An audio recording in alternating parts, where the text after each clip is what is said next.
Hello everyone, welcome to नया study hub. आप सब कैसे हैं? आई होप कि आप सभी बहुत अच्छे होंगे और अपनी स्टडी को भी बहुत ही अच्छे से कर रहे होंगे।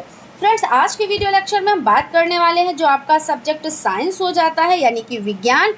इसके जो आपके वेरी शॉर्ट टाइप क्वेश्चंस हैं उनको कंटिन्यू करेंगे। और इससे पहले की वीडियोस में हम लोगों ने क्या देखा, तो जो आप लोगों के ऑब्जेक्टिव टाइप क्वेश्चंस हो जाते हैं उनको कंप्लीट किया यानी कंटिन्यू किया, उसके बाद कंप्लीट किया। तो आप लोग प्लेलिस्ट में जाकर उनको देख सकते हैं और चीज़ों को अच्छे से समझ सकते हैं। और एक चीज़ बताना चाहेंगे, जो पॉइंट्स बताते चलते हैं उनको भी आप लोग नोट डाउन ज़रूर किया कीजिए, क्योंकि जब आप चीज़ें नोट डाउन करते हैं तो आपके पास एक कलेक्शन अच्छा सा तैयार हो जाता है, अच्छा सा एक चीज़ें तैयार हो जाती हैं। और फिर आप जब रिवीजन करने बैठते हैं तो आपको ना हर एक चीज़ आपके पास इकट्ठा एक जगह पे मिल जाती है, क्योंकि वैसे तो आपके पास पीडीएफ भी बहुत सारी पड़ी होंगी, बहुत सारे आपके पास मटेरियल्स भी होंगे, लेकिन क्या है वो एक जगह पे नहीं होते। लेकिन जब हम नोट्स बनाते हैं ना, वो हमें एक जगह पे मिल जाते हैं। कुछ चीज़ें हमारी ऐसी होती है जो माइंड में नहीं होती है, और वो चीज़ हम नोट्स में उसको पहले से लिख चुके होते हैं, लेकिन वो माइंड से निकल जाता है। कभी कभी ऐसा होता नहीं, और बाद में जब वो नज़र उस पर पड़ती है तो अरे ये भी चीज़ है, ऐसा होता है। तो यानी आप लोग क्या करें, नोट्स ज़रूर बनाते हुए चले। ये मैं रोज़ कहती हूँ, रोज़ के क्लास में कहती हूँ, जब तक आप लोग कमेंट नहीं करने लगेंगे कि हाँ मैम हम नोट्स बनाते हैं, तब तक हम हर क्लास में ये चीज़ कहेंगे।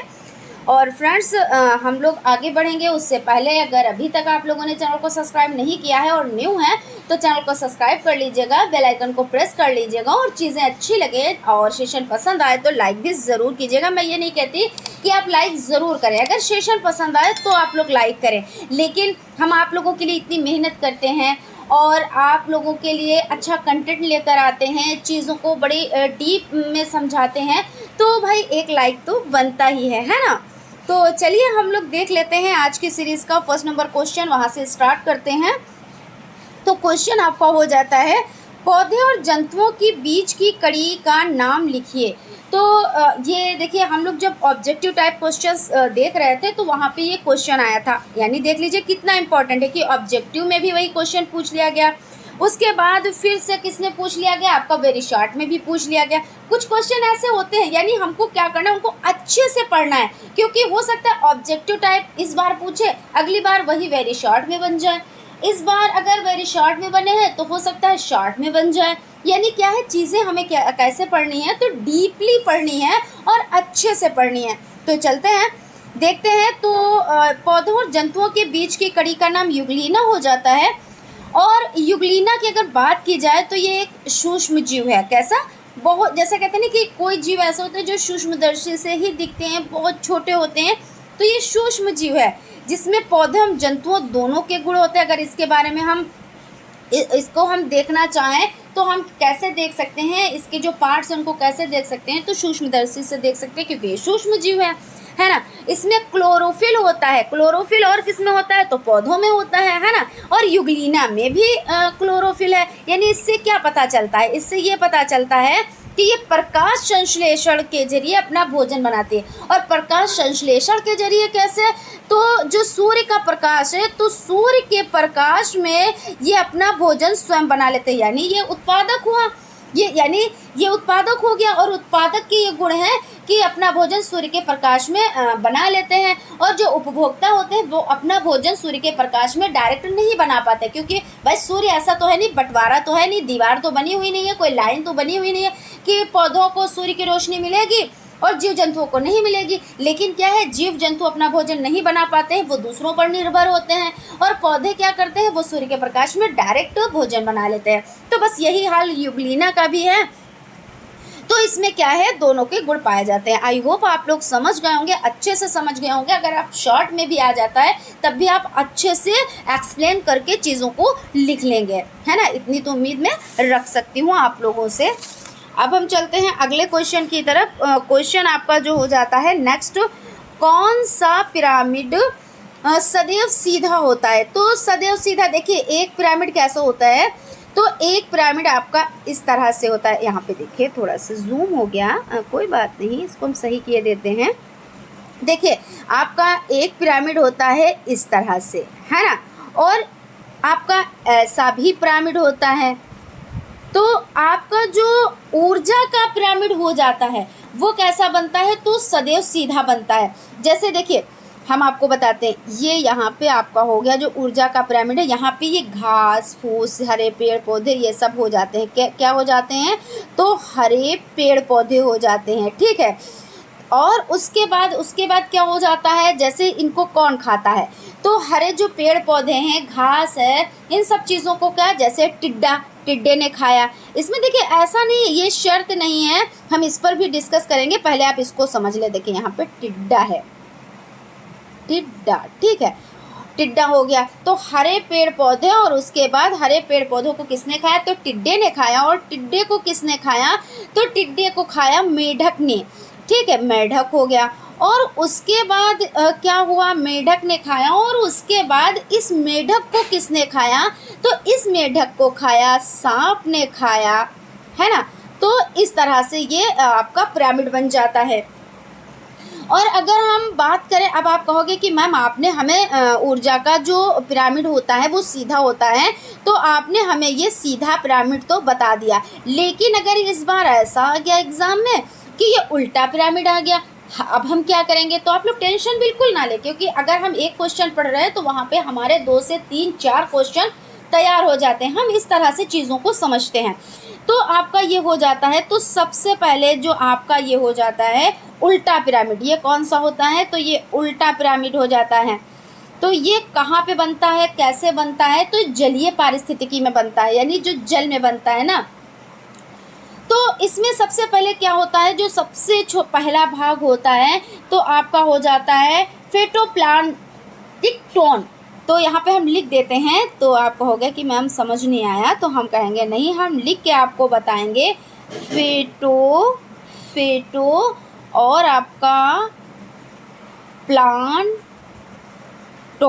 प्लांकटोन ये आपका हो जाता है। उसके बाद आपका ज़ूप्लांक्टन हो जाता है। क्या हो जाता है? तो ज़ूप्लांक्टन हो जाता है। यहाँ पे लिख देते हैं ज़ूप्लांक्टन, प्लांक्टन, ठीक है। उसके बाद आपका क्या हो जाता है? छोटी मछली हो जाती है। क्या हो जाता है? तो छोटी मछली आपकी हो जाती हैं। और उसके बाद क्या हो जाती हैं?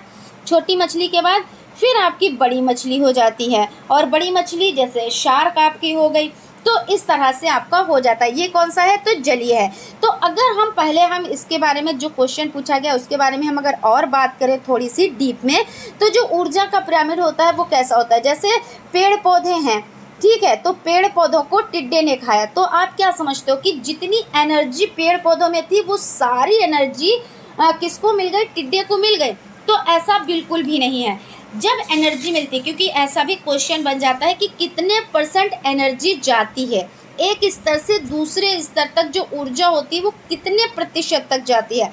तो जैसे घास में मान लीजिए अगर आपकी, यहाँ पे मैं इरेज कर देती हूँ तो आप लोगों को मैं अच्छे से और समझा पाऊँगी और आप लोग समझ भी पाएंगे, क्योंकि वो थोड़ा सा ज़्यादा जब हो जाता है। तो यहाँ पे जैसे घास है, पेड़ पौधे हैं, वो सब इसी श्रेणी में आते हैं। तो मान लीजिए अगर ये आपका कितनी एनर्जी है, तो आपकी ये एनर्जी हो जाती है। तो कितना हो गया? इकाई, दहाई, सैकड़ा, हज़ार, 10,000। 10,000 अगर आपकी एनर्जी है, तो जब आप इसको कौन खाएगा? मान लीजिए खरगोश या टिड्डा, क्योंकि मैंने अभी आपसे कहा था कि देखिए सिर्फ टिड्डा ही क्या घास खाता है, लेकिन एक जो पिरामिड बनता है या एक जो चैन बनती है, तो उसी को पहले तो समझाएंगे ना। उसके बाद में ये भी देखेंगे कि किस तरह से कौन कौन मिलकर एक चीज़ को खाता है, इसके बारे में भी डिस्कस करेंगे। तो जैसे खरगोश हो गया, यानी यहाँ पे हमने पहले टिड्डा पढ़ा है तो हम टिड्डे की ही बात कर लेते हैं। टिड्डे की ही हम क्या कर लेते हैं? तो बात कर लेते हैं।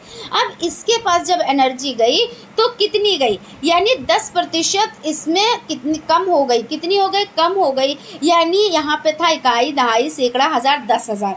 अब कितनी बची? तो यहाँ पे बची कितनी? 1,000 बची। अब यहाँ से जब जाएगी शेर के पास, अब इस खरगोश को कौन, यहाँ पे हमने 3 ही रखे हैं, यानी उत्पादक रखा है, उपभोक्ता यानी प्राथमिक उपभोक्ता, द्वितीय उपभोक्ता। शॉर्ट में हमने आपको यहाँ पे समझाने की कोशिश की है, ठीक है।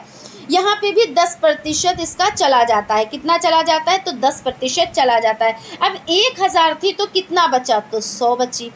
तो इस तरह से आपकी एक मतलब एक चैन बनती है। इस तरह से आप लोग इसको समझ सकते हैं। और एक ये जो क्वेश्चन है ना, इसमें आपके कम से कम 8 से 9 क्वेश्चन आपके तैयार हुए जा रहे हैं एक ही क्वेश्चन में। तो जो आपका जो घास हो जाती है, क्या हो जाती है, जो घास हो जाती है वो क्या है, वो प्राथमिक, देखिए प्राथमिक यानी उत्पादक हो जाता है। पहले आप उत्पादक पढ़िए, और उसके बाद प्राथमिक उपभोक्ता, द्वितीय उपभोक्ता, तृतीय उपभोक्ता, ऐसे हो जाता है। यानी घास को जो खाता है वो उत्पादक यानी जो घास होती है वो उत्पादक होती है, ऐसे समझे। जो घास होती है वो उत्पादक होती है, जो घास को खाता है वो प्राथमिक उपभोक्ता होता है, उसको जो खाता है वो द्वितीय उपभोक्ता होता है, और द्वितीय उपभोक्ता को जो खाता है तो तृतीय उपभोक्ता होता है। और उसके बाद जब जो मर जाते हैं, और उसको जो स्वच्छ पर्यावरण को स्वच्छ करने के लिए जो मरे हुए जीवों को खा लेता है वो अपघटक कहलाता है। तो इस तरह से आपका ये क्वेश्चन तैयार हो जाता है। ठीक है, चलते हैं अगले क्वेश्चन की तरफ। सेशन पसंद आ रहा हो तो लाइक ज़रूर कीजिएगा। मेंडलीव की आवर्त सारणी तथा आधुनिक आवर्त सारणी में कितने वर्ग तथा आवर्त होते हैं? तो मेंडलीव की आवर्त सारणी में 9 वर्ग तथा 7 आवर्त होते हैं।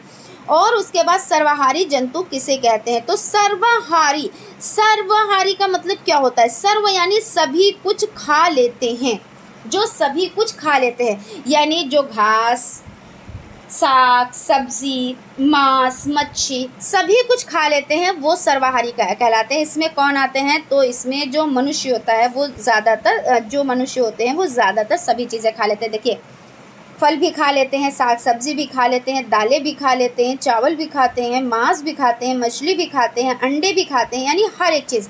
तो ऐसे को आप क्या कहेंगे? तो उनको कहेंगे आप सर्वाहारी। अब बात आ जाती है लिथार्ज किसे कहा जाता है? तो लेड ऑक्साइड को लिथार्ज कहते हैं। किसको? तो लेड ऑक्साइड को लिथार्ज कहते हैं। यह एक उभयधर्मी ऑक्साइड है। कैसा ऑक्साइड है? अगर बात की जाए तो उभयधर्मी, और लिथार्ज कहते हैं किसको है? तो लेड ऑक्साइड को लिथार्ज कहते हैं। पिरामिड किसे कहते हैं? तो देखिए, अभी पिरामिड के बारे में हम लोगों ने पढ़ा और फिर से क्वेश्चन आ गया, तो चलिए फिर देख लेते हैं। पिरामिड किसे कहते हैं? तो पारितंत्र के समस्त जीवों को उनकी शाखाएं, जीव भार तथा ऊर्जा के आधार पर ग्राफिक प्रदर्शन, आलेखी प्रदर्शन करने को ही क्या कहा जाता है? तो पिरामिड। भाई आलेखी, ये रेखिक की है ना, रेखा के द्वारा आपने इसको समझा कि रेखा खींचकर इसको आपने इस तरह से कि ये सबसे पहले पेड़ पौधे हैं, और उसके बाद यहाँ पे इनको कौन खाता है? तो खरगोश, टिड्डा, ये सब खाते हैं। इनको कौन खाता है? तो इनको और जो जंतु होते हैं, जो मांसाहारी जंतु होते हैं, फिर उसके बाद उससे बड़े जो जंतु होते हैं वो खाते हैं, और उसके बाद कौन? तो इस तरह से ये आपका पिरामिड हो जाता है। तो पिरामिड किसको कहते हैं? तो जो क्या होता है, जो आलेखी प्रदर्शन करता है, आप आरेख बनाकर उसको समझा सकते हैं, वो आपका हो जाता है। उसके बाद है अपघटनकर्ता का उदाहरण बताएं। तो अपघटनकर्ता का मतलब, देखिए अभी एक क्वेश्चन जो हमने तैयार किया उसमें ये सारे क्वेश्चन तैयार हो गए आपके, लेकिन फिर से देखिए क्वेश्चन आया तो हम ज़रूर रिपीट करना चाहेंगे कि अपघटन का मतलब ये होता है जैसे जो जीव, ऐसा होता नहीं कि जीव मर गए, ठीक है, उनकी मृत्यु हो गई, तो अब वो आप सोचेंगे कि ऐसे ही पड़े रहेंगे। भाई वो सब पड़े रहेंगे तो क्या होगा? बदबू भी फैलेगी, कीटाणु भी होंगे, और मनुष्य क्या होगा? उसके संपर्क में आएगा और वो मनुष्य के ऊपर क्या है? गलत इफेक्ट डालेगा, हमारा पर्यावरण भी प्रदूषित होगा। लेकिन क्या है, जो सफाई करता होते हैं, है ना, जैसे चील, गिद्ध, ये सब हो जाते हैं। और ये जो चींटियाँ होती हैं और ये कवक, ये सभी चीज़ें क्या होती हैं? कुछ चीज़ें उसको मतलब खा के मिट्टी में मिला देते हैं, कुछ जो पक्षी होते हैं वो खा लेते हैं। तो ऐसे करके क्या होता है? हमारा पर्यावरण स्वच्छ रहता है, और सफाई करता ये लोग कहलाते हैं। ये सफाई करता जो गिद्ध होता है वो क्या सफाई करता कहलाता है। और एक चीज़ और बताना चाहेंगे यहाँ पे आपकी जानकारी के लिए कि अब जो गिद्ध है वो क्यों नहीं है? तो एक दवा जानवरों को सही करने की, यानी वो बीमार, डायक्नोफ्लॉप नाम की एक दवा, तो उस दवा को जानवरों को दिया जाता है जब उनकी तबीयत ख़राब होती है, वो बीमार पड़ते। तो यानी जब उनकी मृत्यु हो गई उस दवा को खाकर, यानी भाई ऐसा होता है दवा तो ठीक ही होने के लिए दी जाती है, लेकिन मृत्यु हो गई किसी वजह से, भाई नहीं दवा फ़ायदा की, या भाई मृत्यु हो गई, अब उसको कितने तो गिद्धों ने खाया, और खाकर वो लोग उस दवा से यानी उनकी मृत्यु हो गई। तो इस तरह से जो गिद्ध हैं वो उनकी बहुत कम, मतलब बहुत ना के बराबर आप लोगों को देखने को मिलते होंगे, कभी कभार ऐसे ही देखने को मिल जाते होंगे, है ना।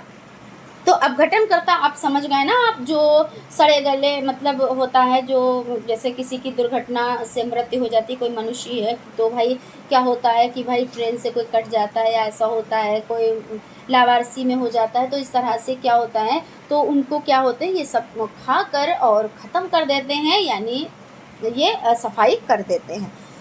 तो उसके बाद आपका क्या हो जाएगा, अगला क्वेश्चन जो है वो है आपका द्वितीय उपभोक्ता का उदाहरण बताएं। तो द्वितीय उपभोक्ता तो आप समझ गए ना, सबसे पहले हरे पेड़ पौधे क्या हैं, यहाँ पे भाई इसको डिटेल में समझिए अच्छे से, क्योंकि इसमें बिल्कुल भी कंफ्यूज ना होइएगा, और इससे रिलेटेड क्वेश्चंस एग्जाम में मतलब बनते हैं तो बनते ही बनते हैं।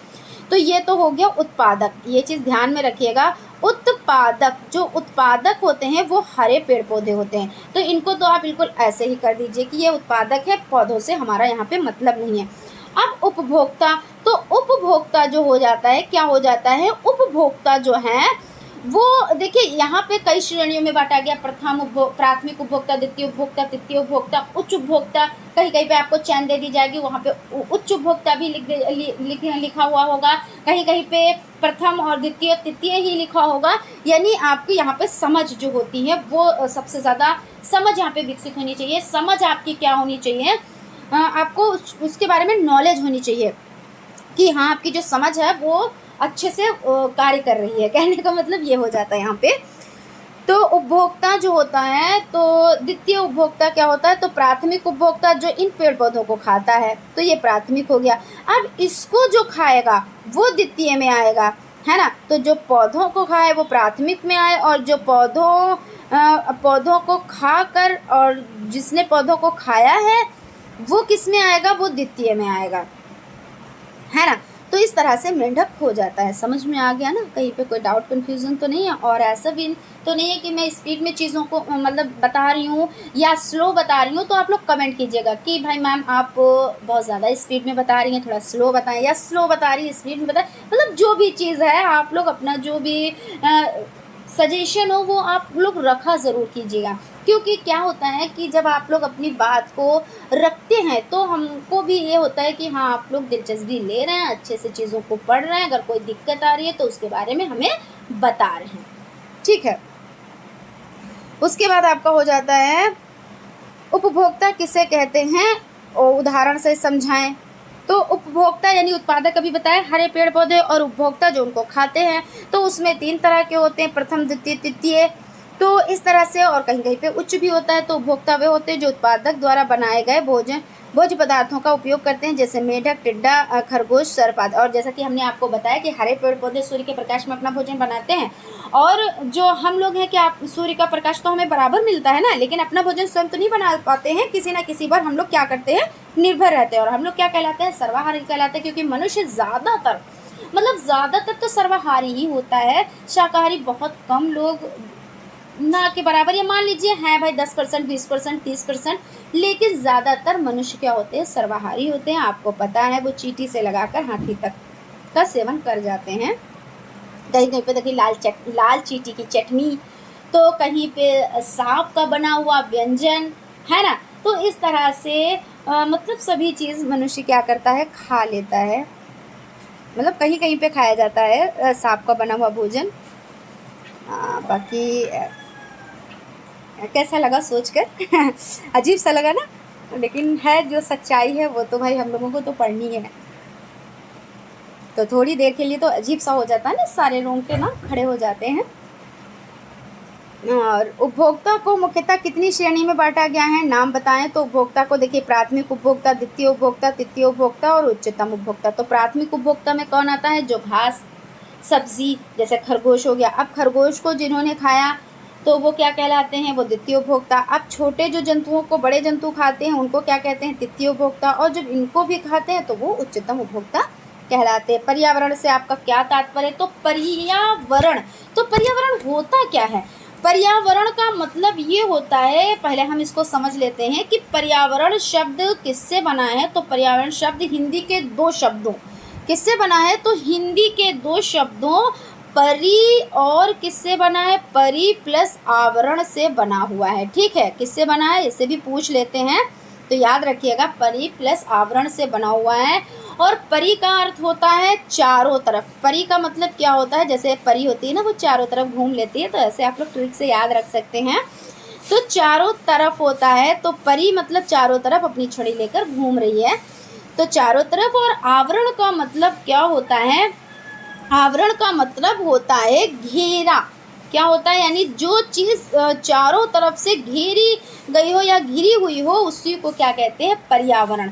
तो पर्यावरण का अब क्या मतलब अर्थ क्या हो गया, तो पर्यावरण का अर्थ ये हो गया कि चारों तरफ से घेरना। अब इसमें क्या है, अगर इंग्लिश में बात की जाए तो इन्वायरमेंट शब्द का उदय फ्रेंच शब्द इन्वोनर से हुआ है, और जिसका अर्थ क्या होता है, घेरा या चारों ओर। तो अब हमारे अगर हम परिभाषा इसको लिखना चाहें कि हमारे चारों तरफ जो चीज़ें हमें घेरे हुए हैं वो क्या हैं, वो पर्यावरण है। तो इस तरह से आप इसको समझ सकते हैं। इसमें क्या क्या चीज़ें आती हैं, तो ये भी हम देख लेते हैं। तो इसमें जैविक और अजैविक दोनों चीज़ें आती हैं भाई। हमारे जो चारों तरफ वो क्या है, कुछ जिंदा चीज़ें भी हैं, और यानी जिंदा सजीव जैविक जिनमें क्या है, जान है, और कुछ क्या है, अजैविक है जिनमें जान नहीं है, और सभी से मिलकर क्या बना है, पर्यावरण बना है। तो जैसे जीव, वनस्पति, जंतु, अपघटन, पशु, ये सब क्या है, ये जैविक हो जाते हैं। जैसे महाद्वीप है, पहाड़, मैदान, मरुस्थल, मिट्टी, पानी, ये सब क्या है, अजैविक है। और पूछ भी लिया जाता है कि जैविक किसको कहते हैं, अजैविक किसे कहते हैं। तो जैविक मतलब जो जिंदा है जिसमें जान है, और अजैविक जो जिंदा नहीं है जिसमें जान नहीं है। भाई महाद्वीप में क्या जान है, पहाड़ में क्या जान है, मैदान में क्या जान है, मरुस्थल में क्या जान है, मिट्टी में क्या जान है, पानी में क्या जान है, नहीं है। लेकिन जीवों में जान है, वनस्पति में जान है, जंतु में जान है ना। वनस्पति देखिए भाई, पेड़ पौधे होते हैं, उनमें जान होती है ना, ये चीज़ तो आप लोग सभी लोग जानते हैं, अच्छे से जानते हैं। चलते हैं भाई अगले क्वेश्चन की तरफ चलते हैं। और क्वेश्चन आपका हो जाता है, पारितंत्र, पारिस्थितिकी शब्द का प्रयोग सबसे पहले किसने किया। तो एजी टेंसले ने सबसे पहले पारिस्थितिकी शब्द का प्रयोग किया। किसने किया, बहुत इम्पोर्टेंट है। और कब किया, तो 1935 ईस्वी में इन्होंने पारिस्थितिकी शब्द का प्रयोग किया। तो याद रखिएगा, क्योंकि कुछ चीज़ें क्या हो जाती हैं जो बहुत ज़्यादा इम्पोर्टेंट हो जाती हैं। कुछ चीज़ें इम्पोर्टेंट होती हैं, मगर कुछ चीज़ें कैसी होती हैं, तो बहुत ही ज़्यादा इम्पोर्टेंट होती हैं। पारिस्थितिकी के यानी पारितंत्र के कितने घटक होते हैं, तो अभी देखिए इसको बताया कि जैविक घटक और अजैविक घटक। जैविक मतलब जिसमें जान होती है, यानी जो जिंदा होते हैं, क्या होते हैं, जिनमें जान होती है, या कह सकते हैं जो जिंदा होते हैं वो होते हैं जैविक घटक। और अजैविक में जो जिंदा नहीं होते हैं वो क्या होते हैं, वो अजैविक घटक होते हैं। तो आपका अभी बताया कि जैसे आपका क्या क्या चीज़ें हो जाती हैं, जैविक में कौन कौन सी चीज़ें आ जाती हैं, जीव हैं, वनस्पति हैं, जंतु हैं, अपघटन हैं, पशु हैं, ये सभी हो जाते हैं। और अजैविक में महाद्वीप, पहाड़, मैदान, मरुस्थल, मिट्टी, ये सभी हो जाते हैं। ठीक है, अब है आपका पारितंत्र का वो घटक जिसके अंतर्गत सजीव चीज़ें आती हैं, जैविक घटक कहलाती हैं। ये तो आपका हो गया। अब क्वेश्चन हम लोग अगला देख लेते हैं, अजैविक घटक किसे कहते हैं। तो अभी तो डिस्कस किया ना जैविक और अजैविक। जैविक मतलब जिनमें जान होती है, अजैविक जिनमें जान नहीं होती है। तो अजैविक में कौन कौन से, जैसे ताप, दाब, सूर्य का प्रकाश, ये सभी अजैविक में होते हैं। पहाड़, मैदान, मरुस्थल, मिट्टी, पानी, महाद्वीप, ये सभी हो जाते हैं। तो और पारितंत्र किसे कहते हैं, तो पारितंत्र की अगर बात की जाए, किसकी बात की जाए, तो पारितंत्र की अगर बात की जाए तो पारितंत्र को पारिस्थितिकी भी कहा जाता है। क्या कहा जाता है, कहीं पे पारितंत्र आ जाए तो वही बात है, पारिस्थितिकी आ जाए तो वही बात है, एक ही चीज़ होती है। इसके अंतर्गत जैविक एवं अजैविक घटक आते हैं। क्या क्या आते हैं पारिस्थितिकी में या पारितंत्र में, जैविक और अजैविक घटक आते हैं। जैविक तथा अजैविक घटकों के पारस्परिक अथवा आंतरिक संबंध को पारितंत्र कहते हैं। यानी हम जो जिंदा है, हमें सभी चीज़ों की ज़रूरत है ना, हवा की भी ज़रूरत है, भूमि की भी ज़रूरत है। भाई हम कहाँ पे हवा में तो नहीं लटकेंगे ना, हवा तो हमको क्या ज़िंदगी के लिए, भाई हवा ना हो तो ज़िंदगी नहीं, पानी नहीं तो ज़िंदगी नहीं, रहेंगे कहाँ। तो पृथ्वी भी ज़रूरी है, पेड़ पौधे भी ज़रूरी है। भाई हमें उससे क्या मिलता है, हमें उससे ऑक्सीजन मिलता है, प्लस हमें भोजन भी मिलता है पेड़ पौधों से, यानी सभी चीज़ें ज़रूरी हैं। और जब सभी चीज़ें ज़रूरी हैं, जैविक अजैविक दोनों चीज़ें, तो ये हमारे लिए इम्पोर्टेंट हो जाती हैं। तो इम्पोर्टेंट है जब, है ना, तो यानी इसी से क्या बना, तो पारिस्थितिकी बना, पारिस्थितिकी तंत्र बना। ठीक है, समझ में आ गया ना। यहाँ तक कोई डाउट, कोई कन्फ्यूज़न मेरे ख्याल से तो नहीं रहा होगा, फिर भी है अगर तो कमेंट कर सकते हैं आप लोग। रुधिर क्या है, तो रुधिर एक तरल संयोजी ऊतक है भाई, वो तो आप रुधिर मतलब ब्लड, जिसको खून, जो भाई खून है हमारे शरीर में वो कैसा है, तरल ही तो है भाई। ऐसे होता है भाई, कट वट जाता है, ब्लड निकलने लगता है तो आप देखो कैसे बहने लगता है ना, तो वो तरल ही तो है ना। तो जो प्लाज्मा एवं रुधिराणु का बना होता है, रुधिर का पीएच देखिए ये पूछा जाता है, बहुत ज़्यादा पूछा जाता है, पीएच 7.4 होता है। तो यह कहा जा सकता है कि रुधिर क्षारीय विलय है। अब कैसा विलय है, तो क्षारीय विलय, मतलब एक क्वेश्चन आपने तैयार किया, इसमें 3 से 4 क्वेश्चन तैयार हो गए। कैसे, रुधिर एक तरल संयोजी ऊतक है, बिल्कुल सही बात है। आपका ऑब्जेक्टिव में अगर बन के आ गया कि जो प्लाज्मा रुधिर का बना होता है, रुधिर का पीएच मान कितना होता है। अब एक ये क्वेश्चन बन के आ जाता है कि पीएच मान कितना होता है, वहाँ पे अलग अलग दिए होते हैं, और एक आपका ये दिया होगा 7.4 होता है, तो आप इस पे टिक कर देंगे। फिर रुधिर कैसा है, क्षारीय है, या और भी 3 ऑप्शन दे देते हैं, तो आपको पता है क्षारीय विलय है। देखिए 3 से 4 क्वेश्चन तैयार हो गए ना। फिर उसके बाद है आपका अगला क्वेश्चन, एरिथ्रोब्लास्टोसिस फीटेलिस किसे कहते हैं। तो यदि पिता का रक्त RH+ हो तथा माता का रक्त RH- हो, तो जन्म लेने वाले शिशु की जन्म से पहले गर्भावस्था में अथवा जन्म के तुरंत बाद मृत्यु हो जाती है। ये चीज़ आप लिख सकते हो। और उसके बाद आपका अगला क्वेश्चन हो जाता है, धातुओं का प्रमुख स्रोत क्या है। तो भूप्रपट्टी, पृथ्वी की भूप्रपट्टी, अगर हम अब इस पर बात कर लेते हैं, तो जो आपकी पृथ्वी हो जाती है, तो पृथ्वी देखिए, पृथ्वी जो है उसमें कितनी, यानी कि भूप्रपट्टी जो यानी पृथ्वी की जो परत होती हैं, तो सबसे पहले अगर हम बात करते हैं तो सबसे पहली जो परत होती है वो कौन सी होती है। तो आपको पता है ना, आप लोग कमेंट करिएगा कि सबसे पहले कौन सी होती है, तो हम आपको बताते हैं कौन सी होती है। तो इस तरह से भी हम उसको चित्र से दिखा सकते हैं, और इस तरह से भी हम चित्र से आपको समझाएंगे। देखिए आप लोगों को समझ में आना चाहिए। चलिए ऐसे आप समझ लीजिए, वैसे समझ लीजिए, ऐसी कोई दिक्कत नहीं है। तो ये क्या हो गई, ये हो गई पृथ्वी। अब अगर हम इस पर बात करते हैं तो भूप्रपट्टी, जैसे यहाँ पे पूछा गया भूप्रपट्टी यानी धातुओं का प्रमुख स्रोत क्या है, तो भूप्रपट्टी है। तो ये भूप्रपट्टी भाई कहाँ है, कैसे है, क्या है, इसके बारे में तो हमें जानकारी होनी चाहिए ना, वरना तो रटन वाला हो जाएगा मामला। और रटन वाला क्या होता है, हम भूल जाते हैं कि क्या पढ़ा था, भूप्रपट्टी पढ़ा था, क्या था वो, क्या था वो, है ना। तो सबसे पहले अगर हम बात करते हैं तो भूप्रपट्टी जो सबसे ऊपरी परत होती है, क्या होती है, जो सबसे ऊपरी परत होती है पृथ्वी की, तो वो कहलाती है भूप्रपट्टी, जिसको कहते हैं क्रस्ट। इंग्लिश में क्या कहते हैं, क्रस्ट कहते हैं, और वैसे आपका क्या हिंदी में आप इसको भूप्रपट्टी कहेंगे।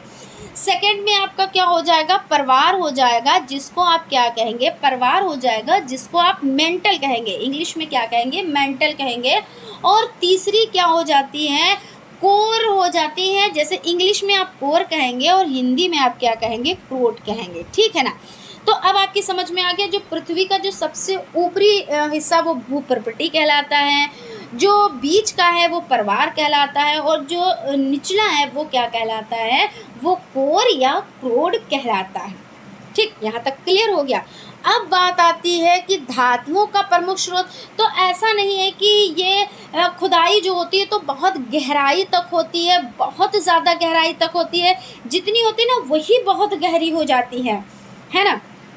तो इस तरह से जो हमें खनिज धातुएं जो हमें प्राप्त होती है, तो ज़्यादातर हमें, यानी ज़्यादातर नहीं, मतलब भूप्रपट्टी पर ही प्राप्त होती हैं। भूप्रपट्टी यानी पृथ्वी की जो भूप्रपट्टी है, जो ऊपरी परत है, इसी की खुदाई होती है, और इसी में सभी चीज़ें ये मिलती हैं। तो धातुओं का प्रमुख स्रोत क्या हो जाता है, तो भूप्रपट्टी। अगर ऐसे क्वेश्चन बन जाता है आपका, ये तो आप पढ़ रहे हो साइंस, जो आपका सब्जेक्ट सोशल साइंस हो जाता है, उसमें पूछा जाता है कि जो पृथ्वी की ऊपरी परत को क्या कहते हैं, तो भूप्रपट्टी, या सबसे ऊपरी परत का नाम बताएं, या बीच की परत का नाम बताएं, या निचली परत का नाम बताएं, जो सबसे नीचे है उस परत का नाम बताएं।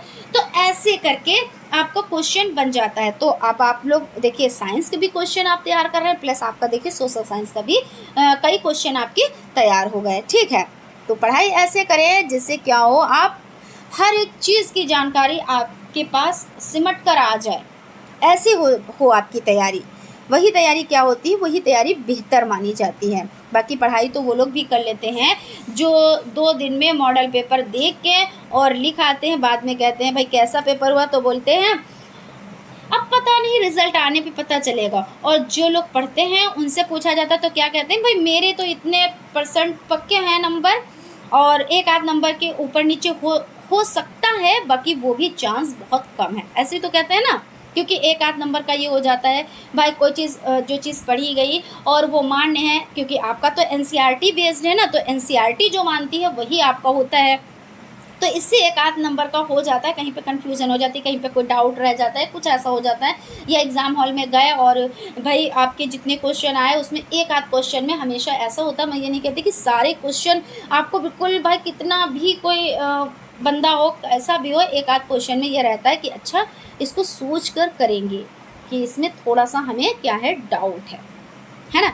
तो वो चीज़ अलग की होती है। लेकिन पढ़ाई वो लोग भी करते हैं जिनको एक आध क्वेश्चन में डाउट होता है, और पढ़ाई वो भी करते हैं जिनको हर क्वेश्चन में डाउट होता है, और वो कुछ भी लिखाते हैं, लेकिन कुछ भी लिखने से कुछ नहीं होता है, क्योंकि वो फिर कुछ ही रह जाते हैं, है ना। तो बात थोड़ी कड़वी ज़रूर लगी होगी, लेकिन उनके लिए है जो ऐसा सोचते हैं। आप लोग तो बहुत अच्छे बंदे हैं, रोज़ क्लास अटेंड कर रहे हैं भाई, अच्छे से पढ़ाई कर रहे हैं, तो आप लोगों को तो कोई चिंता करने वाली तो कोई बात ही नहीं है। आप लोग तो हर 6 मंथ में एक सेमेस्टर, हर 6 मंथ में एक सेमेस्टर आप लोग निकालते चले जाएंगे, और आपका 2 ईयर्स में हो भी जाएगा। प्लस आप इसी टाइम में सीटेट भी आप अपना क्लियर करेंगे, क्योंकि सीटेट भी ज़रूरी है। क्योंकि भाई ये तो सीटेट तो आपका क्या है, क्वालिफाइंग है, और इसको अगर आप नहीं करेंगे तो आप अपने वनडे एग्ज़ाम में, यानी जिसके लिए आप ये कोर्स कर रहे हैं, तो वहाँ पे कैसे बैठेंगे, तो वो भी ज़रूरी है। बाकी वो अपनी क्षमता पे है। कुछ लोग ये करते हैं कि अपना पूरा डीएलएड कंप्लीट कर लेते हैं, उसके बाद सीटेट का फॉर्म फिल करते हैं, उसके बाद सीटेट का एग्ज़ाम देते हैं। वो आप पर डिपेंड करता है, आपको किस तरह से क्या करना है, वो तो आपको मैनेज करना है, क्योंकि टाइम आपको देना है। तो टाइम आप कितना दे पाते हैं भाई, दिन और रात मिला के 24 घंटे होते हैं, तो 24 घंटे में आप पढ़ाई पे कितना टाइम दे रहे हैं, अपना डीएलएड पे कितना दे रहे हैं, सीटेट पे भी दे रहे हैं। कुछ लोग वर्किंग होते हैं, कुछ लोग मतलब घर में रहते हैं, कुछ लोग मैरिड होते हैं, मतलब हाउस वाइफ हैं, तो मतलब दिक्कतें हैं, तो वो चीज़ अलग की है। चलिए भाई, बहुत हो गया यहाँ पे, बातें तो हो गई, हालांकि बातें भी जो है वो भी बहुत इम्पोर्टेंट चीज़ है, ये भी एक सीखने का बहुत अहम हिस्सा है। यहाँ पे हो गया, श्वेत रुधिराणु WBC के कार्य बताएं। तो WBC यानी श्वेत रक्त कणिकाएँ जो होती है, लाल रक्त कणिकाएँ होती हैं, है ना। तो शरीर की प्रतिरोधक क्षमता को बढ़ाना, रोगाणुओं और जीवाणुओं का भक्षण करना, ये हो जाती हैं। और हीमोग्लोबिन की मात्रा कम होने से शरीर में कौन सा रोग होता है, तो हीमोग्लोबिन की जब कमी हो जाती है तो शरीर में जो है वो रक्ताल्पता रोग हो जाता है। और अगर हम इस पे, अब ये बात आई है कि कमी से तो हीमोग्लोबिन की कमी से तो रक्ताल्पता हो जाता है। बात कर लें कि अगर देखिए आपके शरीर में प्रोटीन की कमी है, तो आप लोग बताएं कि शरीर में कौन सा रोग हो जाएगा। और एक आंसर आप लोग बताएंगे कि विटामिन के की कमी हो जाती है तो कौन सा रोग हो जाता है। ये 2 क्वेश्चन आपके होमवर्क में है ना, आप लोग इसका आंसर देंगे। और उसके बाद आपका हो जाता है रुधिर प्लेटलेट्स का कार्य बताएं। तो रुधिर का थक्का बनाने में सहायता करता है। और एंटीजन तथा एंटीबॉडी में अंतर बताएं। तो एंटीजन लाल रुधिर कणिका में होता है, जबकि एंटीबॉडी प्लाज्मा में होता है। और रुधिर वर्ग ओ को सर्वदाता क्यों कहते हैं, तो आप सभी को पता है, क्योंकि बहुत ज़्यादा इस पर डिस्कस कर चुके हैं। लेकिन फिर भी देखिए, जो रुधिर वर्ग ओ को सर्वदाता इसलिए कहा जाता है क्योंकि रुधिर वर्ग ओ में कोई एंटीजन नहीं होता तथा यह सभी रुधिर वर्गों को रक्त दे सकते हैं। यानी सिंपल भाषा में अगर हम इस तरह से समझें कि देखिए क्या होता है, जब रक्त की किसी को ज़रूरत होती है तो कहते हैं नहीं कि इनका ब्लड ग्रुप क्या है, ब्लड ग्रुप जो है सेम ब्लड इनको चढ़ना चाहिए, है ना। वरना क्या था कि पहले जब स्टार्टिंग में जब इसकी खोज नहीं हुई थी ना, तो भाई कुछ ऐसा होता था जिसको ज़रूरत होती थी तो ऐसे ही भाई इनको ब्लड की ज़रूरत है, भाई ब्लड दे दिया गया। अगर उनका सेम है, क्योंकि खोज नहीं हुई थी तो किसी को पता भी नहीं था कि ऐसा भी होता है, तो क्या अगर सेम है तो वो जिंदा है। और अगर ऐसा उल्टा सीधा चढ़ गया, मतलब ब्लड ग्रुप कुछ और है और चढ़ कुछ और गया, तो उनकी मृत्यु हो जाती थी।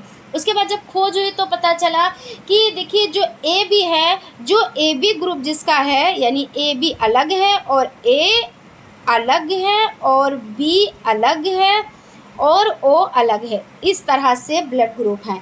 तो जो AB है ना, तो ये बड़ा भाई चालाक है, ये सभी से ले सकता है, इसको कोई डर नहीं, जब भी ब्लड की ज़रूरत हो कोई भी आके इसको ब्लड दे दे। ठीक है। और वो भाई बहुत वो हैं कि बेचारा क्या है कि किसी को भी ज़रूरत पड़े ये सबको दे देगा। ओ क्या है, ये सबको दे सकता है, ए भी सबसे ले सकता है। ये चीज़ आप लोग ध्यान रखें। जैसे किसी का ब्लड ग्रुप ओ है और भाई किसी को नीड है, तो बस समझ जाइए कि भाई इनका जो ब्लड है वो काम आ जाएगा, क्योंकि ओ सबको दे सकते हैं। और ए भी किसी का ब्लड ग्रुप है, तो यानी अगर कोई बीमार है और उसका ए बी है, तो आप ये कि कोई भी इनको दे जाए तो वो इनके चढ़ जाएगा। बाकी जिसका ए है, जिसका बी है, तो ऐसा नहीं, चेक करके ही उसको ब्लड चढ़ाया जाएगा। ये चीज़ हो जाती है, ठीक है ना, क्लियर हो गया ना। फिर उसके बाद क्या है, जैविक घटक को कितने भागों में बांटा गया है। तो जैविक घटक को देखिए, उत्पादक, उपभोक्ता और अपघटन। जो अभी डिस्कस किया कि उत्पादक कौन होते हैं, हरे पेड़ पौधे, इनको जो खाते हैं वो उपभोक्ता कहलाते हैं। और जो जैसे जब ये मर जाते हैं, इनकी मृत्यु हो जाती है और प्रकृति में क्या होता है भाई, मांस पड़ा हुआ है, ये पड़े हुए हैं, तो क्या ऐसे ही रहेंगे? ऐसा तो नहीं कि भाई बदबू फैलेगी, कीड़े इनमें पड़ेंगे, भाई बहुत सी चीज़ें होती हैं। तो क्या इनको जो है क्या करना है, प्रकृति जो है प्रकृति को साफ भी करना है, अपना जो आसपास की जो एरियाज़ है उनको भी स्वच्छ रखना है। तो कैसे रखते हैं, तो जो अपघटन करता होते हैं वो इनको स्वच्छ रखते हैं, वो पर्यावरण को स्वच्छ रखते हैं और इनको खा लेते हैं। तो समझ गया ना। उत्पादक, तो उत्पादक के अंतर्गत समस्त प्रकार के हरे पेड़ पौधे आते हैं। देखिए बार बार घूम घूम के वही क्वेश्चन आ रहा है, मतलब क्वेश्चन पूछने का तरीका अलग है, यानी इम्पोर्टेंट कितना है। उत्पादक वो होता है जो प्रकाश संश्लेषण की क्रिया के फलस्वरूप भोजन का निर्माण स्वयं करता है। हरे पेड़ पौधे, नीला, हरा, शैवाल आदि ये सब हो जाते हैं। नीले, हरे, शैवाल भी क्या होते हैं, ये उत्पादक की श्रेणी में आते हैं। और जो शैवाल मतलब जो काई नहीं लग जाती है कि कहीं पे पानी इकट्ठा हो गया और उसके बाद क्या हुआ, काई लग गई। कहीं कहीं पे सूखी काई, जैसे पेड़ों में आपने देखा होगा काई लगी होती है, तो उसको क्या कहते हैं, लाइकेन कहते हैं, क्योंकि वो सूखी काई होती है।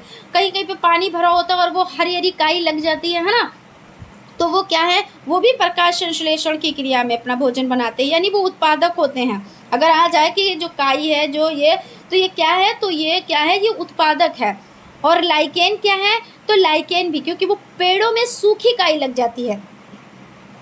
फिर उसके बाद आपका क्वेश्चन हो जाता है, बस 2 से 3 क्वेश्चन और रह रहे हैं, ज़्यादा लॉन्ग क्लास नहीं है, लेकिन भाई डिटेल में जब चीज़ें समझते हैं ना तो भाई टाइम तो लगता ही है, लगता बाकी भले थोड़ा समझें लेकिन अच्छा समझें। क्वेश्चन ये नहीं है मार बहुत सारे 50-60 क्वेश्चन तैयार कर लिए और तैयार हो गए, लेकिन तैयार हमारा क्या हुआ, कुछ भी नहीं हुआ है ना। तो ऐसी पढ़ाई ना करें, पढ़ाई ऐसी करें कि अगर एक क्वेश्चन तैयार हमने किया है तो उससे हमारे 2 से 3 क्वेश्चन, 4 क्वेश्चन कोई कितना भी घुमा फिरा के पूछ ले और हम उसका आंसर दे लेंगे, वो पढ़ाई होती है।